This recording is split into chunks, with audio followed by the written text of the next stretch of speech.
The scratching, that is the only sound in the Duke of Ashvale's study.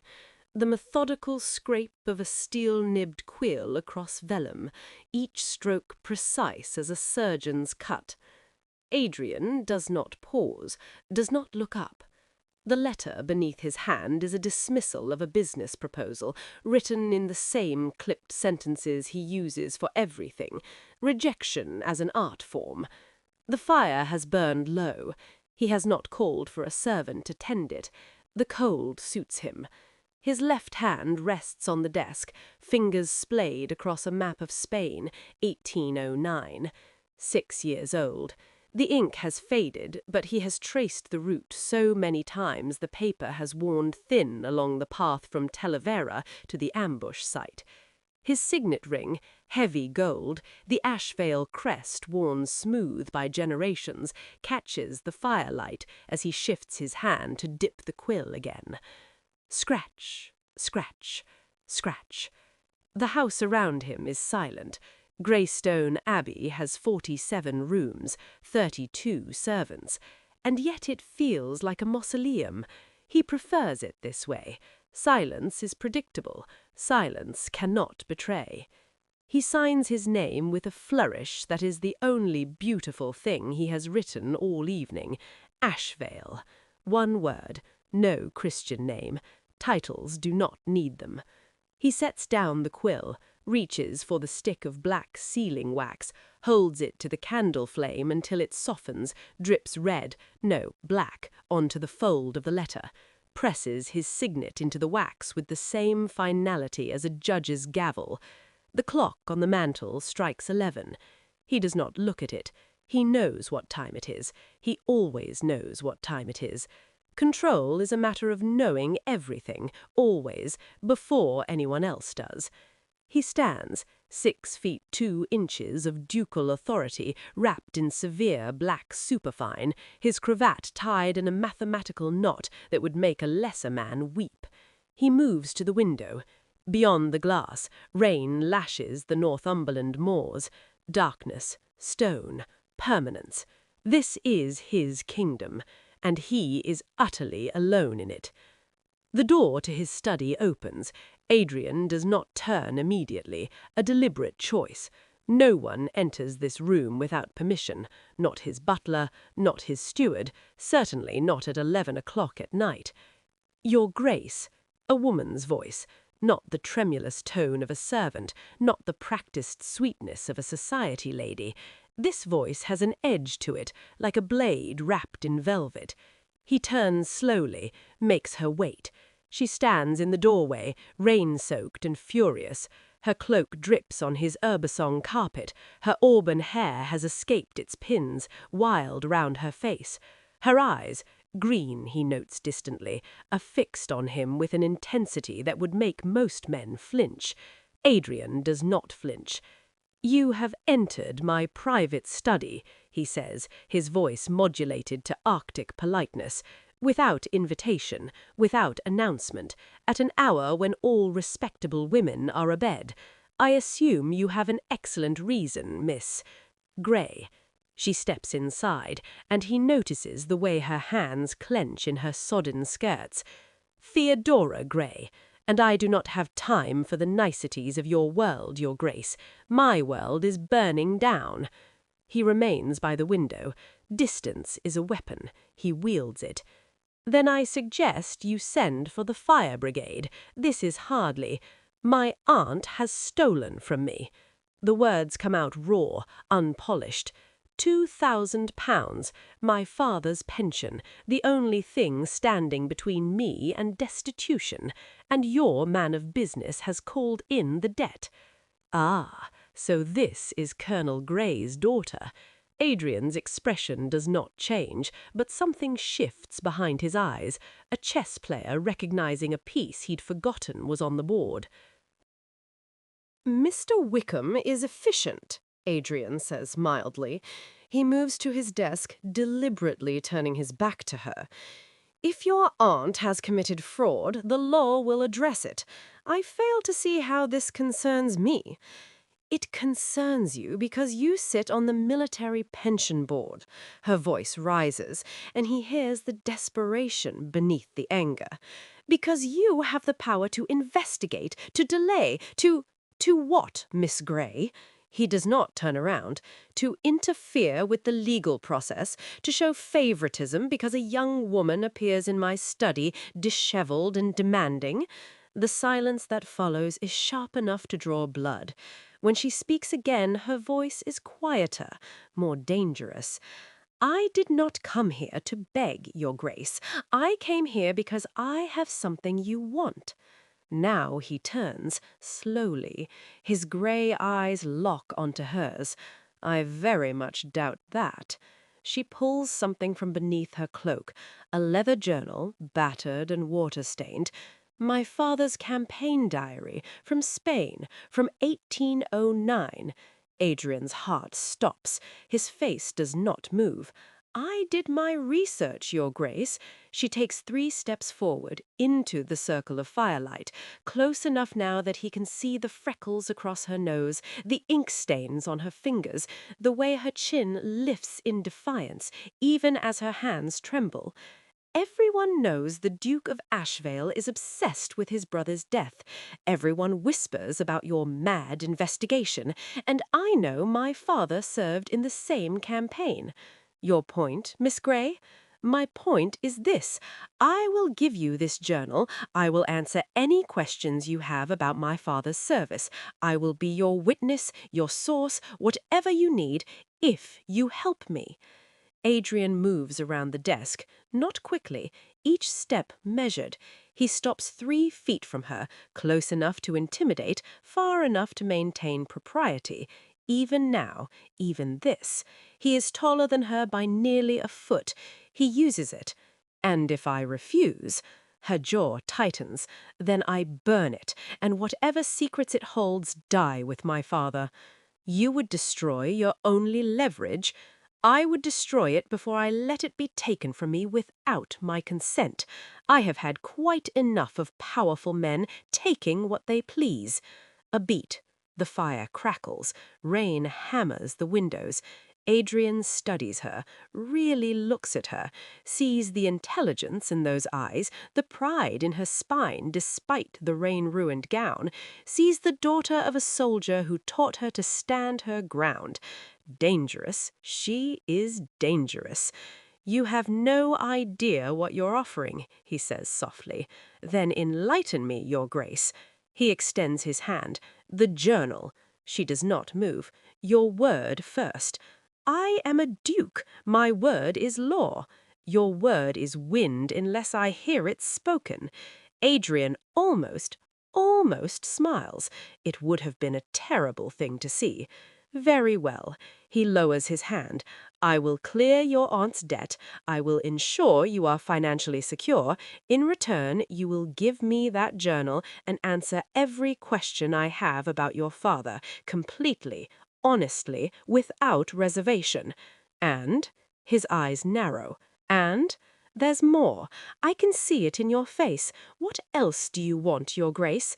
The clock strikes the quarter hour. 15 minutes past 11, the witching hour for reputations. Adrian makes his decision. You will marry me. The words land like stones in still water. Thea Grey stares at him. Her mouth opens, closes. You cannot be serious.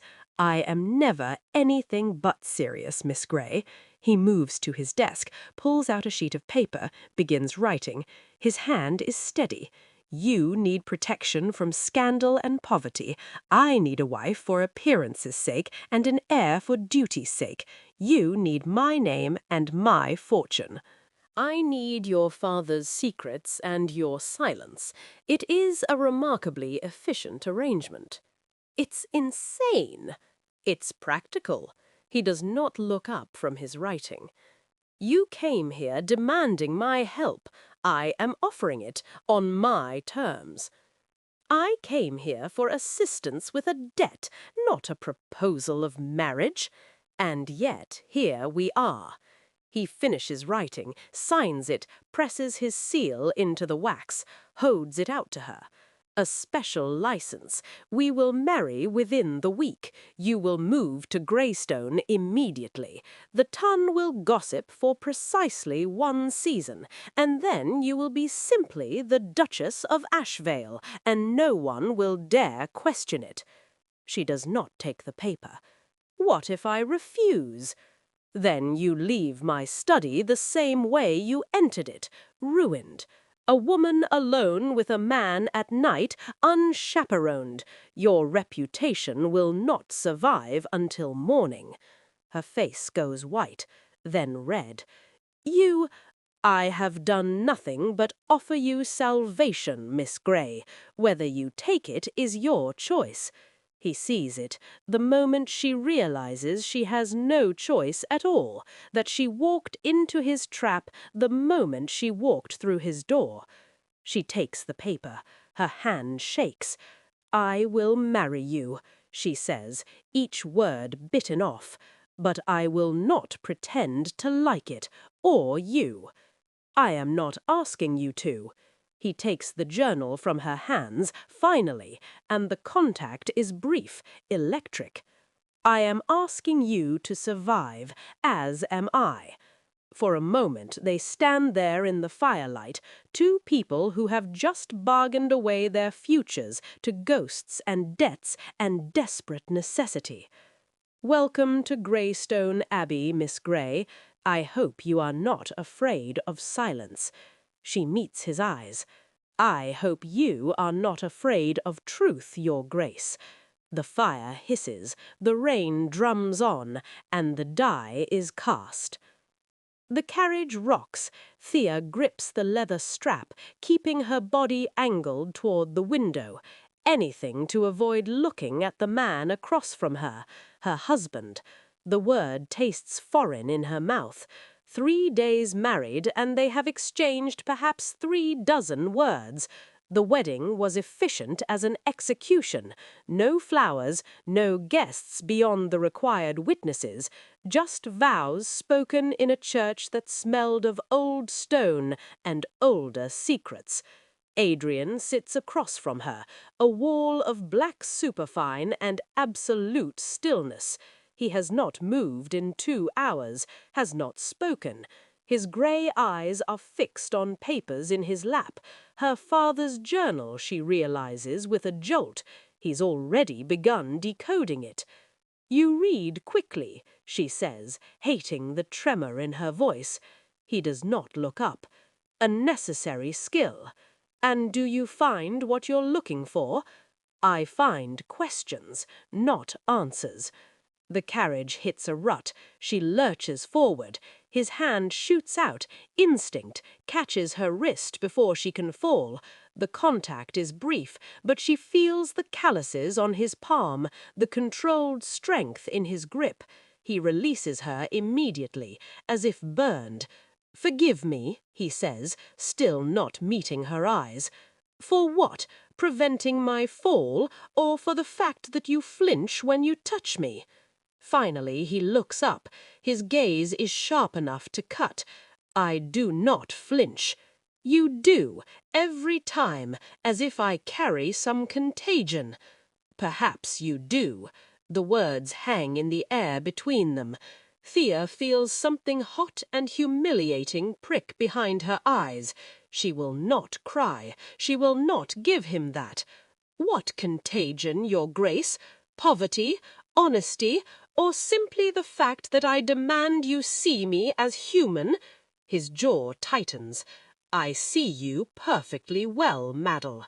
No, you see a transaction, a means to an end. She leans forward, and he goes very still. Tell me, when you look at me, do you see a woman at all, or just another piece on your chessboard? The silence stretches. Rain begins to patter on the carriage roof. I see, he says quietly, a woman intelligent enough to be dangerous and desperate enough to have married a man she despises. I see a complication I did not anticipate. What sort of complication? His eyes flick to her lips, then away. So fast she almost misses it.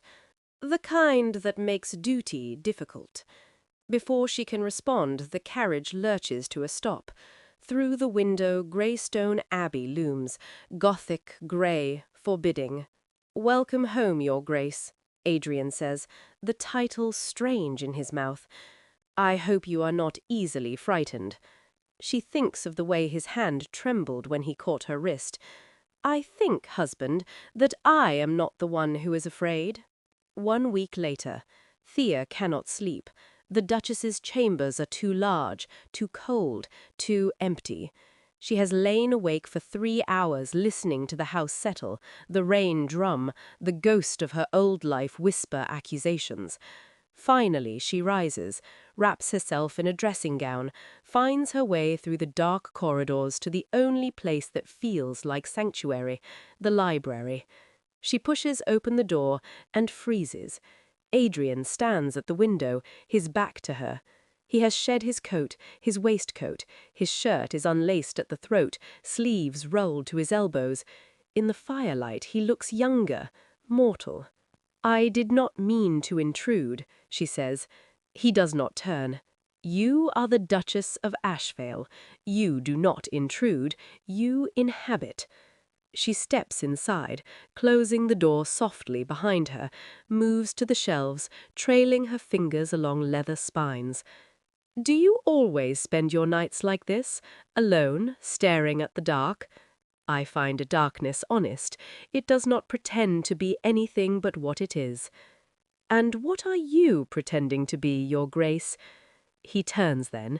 His eyes are shadowed, ringed with exhaustion. "A man who has not failed everyone he has ever loved." The rawness in his voice stops her breath. "Your brother," she says softly. "Lucian." He says the name like a prayer, like a wound.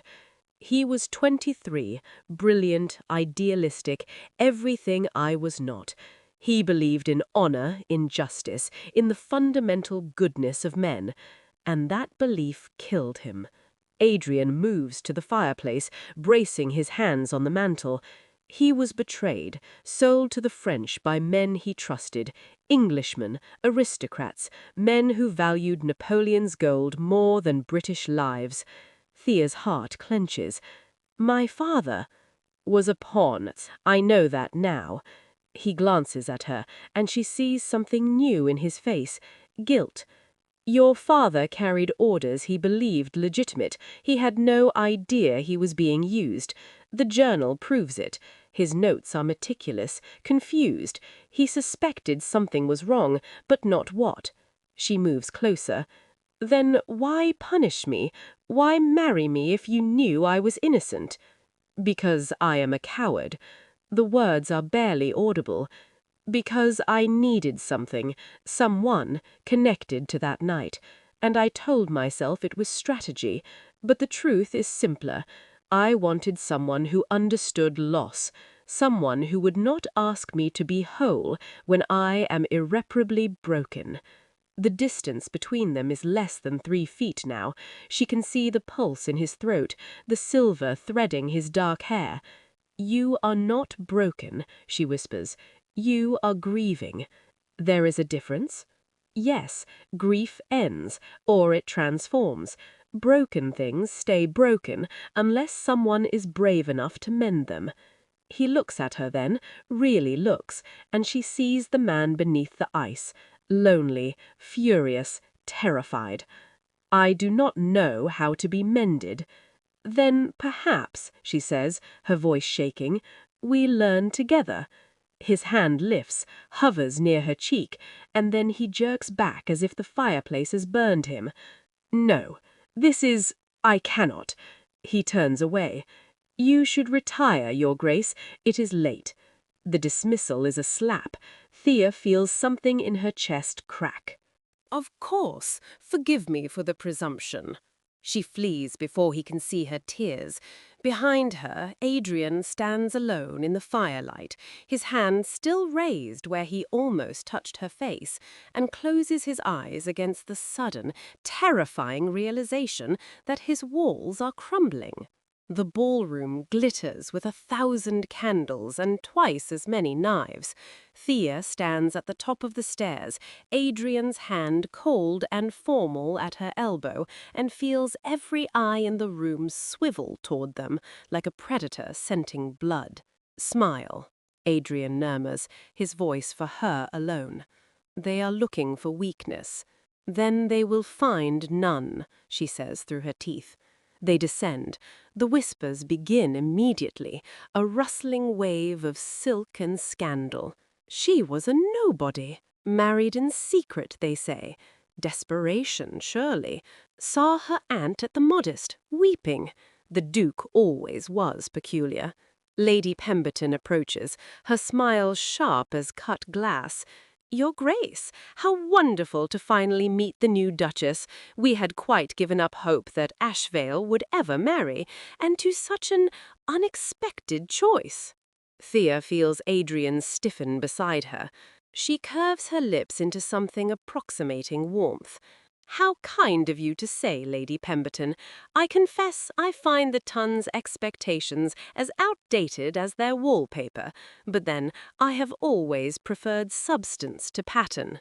The insult lands. Lady Pemberton's fan snaps open. Adrian's fingers tighten fractionally on her arm. Is that approval? But before Thea can savor the small victory, another voice cuts through the crowd. "Ashvale, I see you've brought your little project to town." Lord Edmund Carow. Thea recognizes him from Adrian's descriptions, one of the suspected conspirators. Handsome, charming, and utterly reptilian. Adrian's face becomes stone. "Carow, still trading in second-hand gossip, I see. Though I deal only in facts, old friend." Carow's smile does not reach his eyes.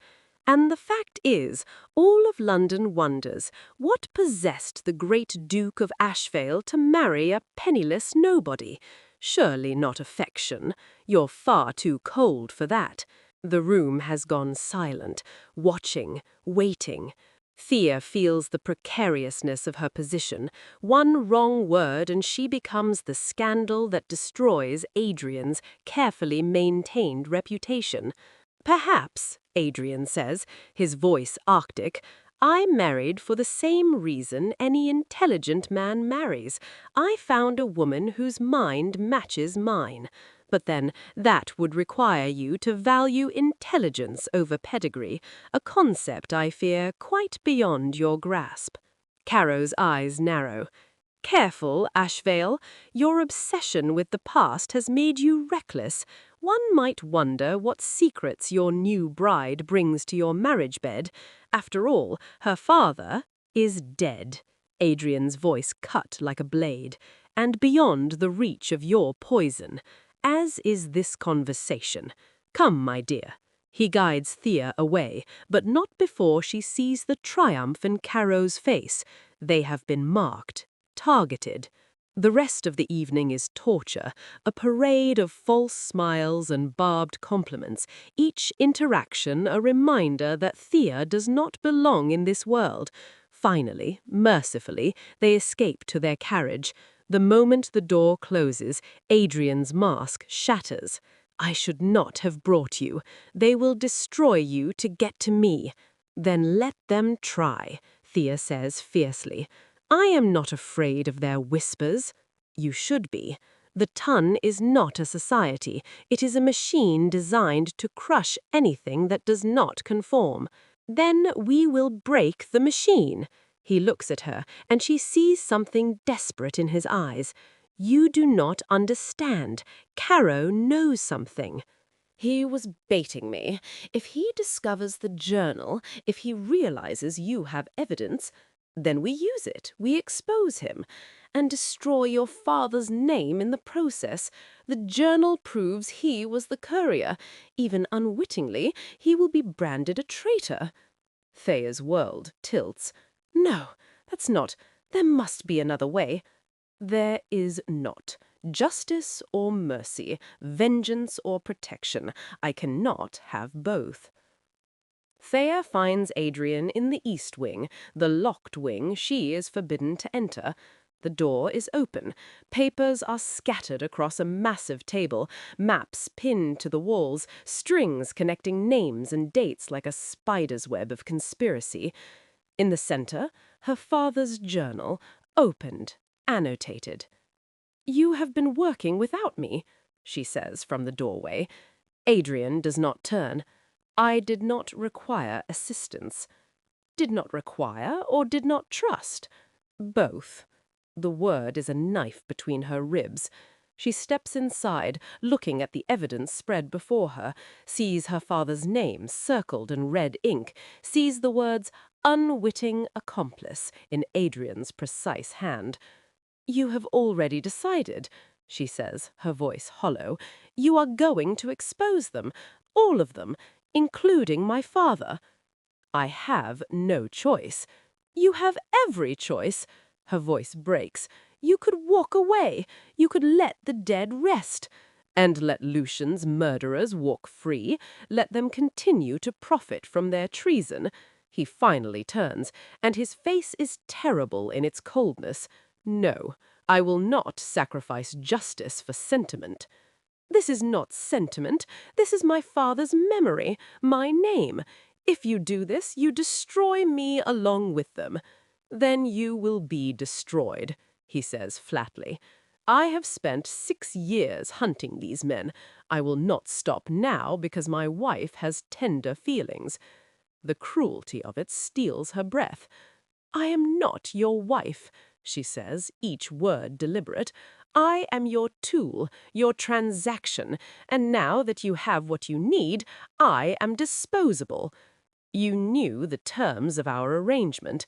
I knew you were cold. I did not know you were heartless." Something flickers in his eyes, pain, regret, but it dies as quickly as it appeared. "Then you were a fool, Your Grace. In my world, hearts are liabilities, and I cannot afford liability." He gathers the papers, the journal, his evidence, moves past her toward the door. "Where are you going?" she demands. "To London, to present my findings to the Home Office. The case will be public within a fortnight." "And what of me?" He pauses in the doorway, does not look back. "You will remain here as the Duchess of Ashvale. You will have everything I promised: security, position, independence, everything except what I cannot give you." "And what is that?" "A man who is capable of choosing you over his ghosts." The door closes. Thea stands alone in the East Wing, surrounded by maps and evidence and the smoking ruins of her marriage, and understands the bitter truth. She has fallen in love with a man made entirely of ice. And ice, when you cling to it, only burns. Thea stands in the Duchess's chambers, staring at the letter in her hands. The paper trembles. It is not from Adrian. He has not written. It is from Lord Carrow. "My dear Duchess, how unfortunate that your husband's zealous pursuit of justice has uncovered certain irregularities regarding your late father's service. I have taken the liberty of sharing preliminary findings with select members of the Home Office. By week's end, all of London will know that Colonel Grey was the courier who facilitated the ambush at Talavera. Your father will be remembered as a traitor, your name will be mud, and you, my dear, will discover what it means to be truly alone. I do hope the Duke's vengeance was worth the price. Yours in anticipated Schadenfreude, Caro." The words blur. Thea's knees buckle. She sinks onto the bed, the letter falling from her fingers. Caro has stolen Adrian's evidence, twisted it, released it before Adrian could frame the narrative to protect her father's innocence. In 3 days, she will be the widow of a traitor's daughter. The ton will tear her apart. Adrian's reputation will survive. Dukes always survive. But she will be destroyed. And Adrian does not even know. Mrs. Dawson, the housekeeper, appears in the doorway. Your Grace, a carriage has arrived. Lord Carrow is here. He demands an audience. Thea's head snaps up. Tell him the Duchess is not receiving. He says if you do not see him, he will spread word that you are hiding, that you are complicit. A trap. Carrow has come to watch her crumble. Thea stands, smooths her skirts with shaking hands. Send him to the drawing room. And Mrs. Dawson, send word to London, to the Duke. Tell him I am sorry. The Home Office. Adrian stands before the Undersecretary, every document meticulously arranged. 6 years of investigation culminating in this moment. Your evidence is compelling, Your Grace, the Undersecretary says. We will issue warrants for Carrow and his co-conspirators immediately. Victory! Justice! Lucian avenged! So why does Adrian feel nothing but ash in his mouth? A clerk bursts through the door. Your Grace, urgent message from Greystone. Adrian tears open the seal, reads Mrs. Dawson's words once, twice. Lord Carrow has arrived at Greystone. He is with the Duchess now. She bids me tell you she is sorry. The world tilts. Carrow at Greystone with Thea. Alone. Your Grace? The Undersecretary frowns. Is something wrong? Adrian looks at the evidence spread before him. The culmination of 6 years. Justice for Lucian. Everything he has sacrificed for. He sees Thea's face the night in the library. You are not broken. You are grieving. He sees her at the ball, chin high despite the whispers. I am not afraid of their whispers. He sees her standing in the East Wing, her world shattering. I am not your wife. I am your tool. He has spent 6 years choosing the dead over the living, 6 years building walls to keep out pain, and locked himself in a tomb. Your Grace? Adrian gathers the documents. His hands do not shake. The evidence is yours. I trust you to see justice done. But I have a more pressing duty to attend. More pressing than treason? Yes. Adrian moves toward the door. My wife.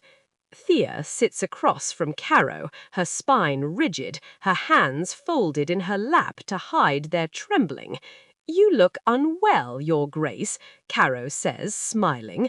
I do hope the altitude at Greystone agrees with you. It would be such a shame if the Duchess of Ashvale were to fade. Say what you came to say, Lord Carrow. I have no patience for your games. Very well. I have released the truth about your father to the press. By tomorrow, every scandal sheet in London will brand him a traitor, and you, guilty by blood, the Ton will never accept you. Your marriage will be a humiliation, and your beloved husband, Carrow leans forward, he will resent you for being the weight that drags his precious reputation into the gutter. You are wrong. The voice comes from the doorway. Adrian. He stands in the threshold, rain-soaked, disheveled, his cravat askew. He looks like a man who has ridden through hell to get here. Carrow rises, his smile faltering. Ashvale? How unexpected. Is it? Adrian walks into the room, his eyes never leaving Thea's face. You threaten my wife in my home and expect me to remain in London? You understand nothing about me, Carrow. You never have. I understand that you value your reputation above all else, that you have spent 6 years wasting my life. Adrian's voice is quiet, final. 6 years chasing ghosts while the woman I love sits 3 feet away from a man who would destroy her. Thea's breath catches. The woman I love. Carrow laughs. Love? You, the Ice Duke. Forgive me if I find that. I do not care what you find it. Adrian moves to stand beside Thea's chair, places his hand on her shoulder, a claim, a promise. You have released your poison. The tongue will talk. Let them. But know this. Any man who speaks ill of my wife, of her father, will answer to me, personally, and I am not known for my mercy. You would ruin yourself for her. Caro's face twists. You would throw away your reputation, your position for a nobody. She is not a nobody. She is Theodora Grey Blackwell, Duchess of Ashvale. She is brilliant, brave, and worth 1,000 men like you. And if defending her costs me every ally, every shred of respect, every ounce of power I possess, then it is a price I pay gladly. Thea looks up at him, tears streaming down her face. Adrian turns to Caro. You wanted to destroy me. Congratulations. The man I was, the Duke who valued duty over love, reputation over truth, is dead. You have unmade me, Caro, and in doing so, you have freed me. Caro's face goes white. You will regret this. The only thing I regret, Adrian says softly, is that I did not choose her sooner. Now get out of my house. Caro flees. It's midnight at the library. They do not speak until they are alone. Thea stands by the fire, her arms wrapped around herself. Adrian remains by the door, as if afraid to come closer. You should not have come back. You have destroyed everything you worked for. No, I destroyed what was already broken. The Ton will never forgive you. I do not want their forgiveness. I want yours. She turns to face him. For what? For choosing duty over me? For being exactly what you warned me you were? No. He takes a step forward, then another. For being a coward, for believing that isolation was strength, for letting fear dictate 6 years of my life and nearly costing me the only light I have known since Lucian died. His voice breaks on his brother's name. I thought, he continues, that if I felt nothing, I could not be hurt, that if I loved nothing, I could not lose. But Thea, God help me, I was wrong. I have been hurt every day since I sent you away. I have lost myself in the silence I built to keep the world out, and I cannot, I will not do it any more. Adrian! Let me finish, please. He is close enough now that she can see the silver in his grey eyes, the exhaustion, the desperate honesty. You asked me once if I saw you as human. The truth is worse. I saw you as salvation, and I was terrified, because if you saved me and I lost you, if I let myself need you and you left, I would not survive it. So I pushed you away first. I chose the dead because the dead cannot abandon you. Thea's hand rises to her mouth. But I was wrong, Adrian says. The dead cannot hold you. They cannot argue with you, challenge you, make you laugh, make you live. And I am so tired, Thea, so tired of being a mausoleum instead of a man. Then be a man, she whispers. Be my husband, not the Duke, not the title, just Adrian. He reaches for her, his hands framing her face with a gentleness that breaks her. I do not know how to be just a man. I have been a duke since I was 28. I do not know how to... Then we learn together, she says, echoing her words from weeks ago. We are both broken, Adrian, both grieving, both terrified, but perhaps broken things, when fitted together correctly, can make something whole. He kisses her. It is not gentle. It is 6 years of loneliness and 3 weeks of longing and a lifetime of need. It is a man drowning and finding air. It is a woman frozen and finding fire. When they break apart, he rests his forehead against hers. I love you, he says. I do not know when it began. Perhaps the moment you demanded I see you as human. Perhaps the night in the library when you sat with my nightmares. Perhaps it was always inevitable, two broken souls recognizing their match. But I love you, desperately, completely, and if the ton casts us out, so be it. We will build our own world. Our own kingdom, Thea says, smiling through tears. Our own silence, Adrian agrees, but one we choose, together. They stand at the window of the library as the sun rises over the moors. No longer Duke and Duchess, just Adrian and Thea. His arms are around her. Her head rests on his chest. She can hear his heartbeat, steady, strong, alive. What happens now? She asks. Now we face the scandal, together. We defend your father's name, not with my evidence, but with the truth that he was a hero, used by villains.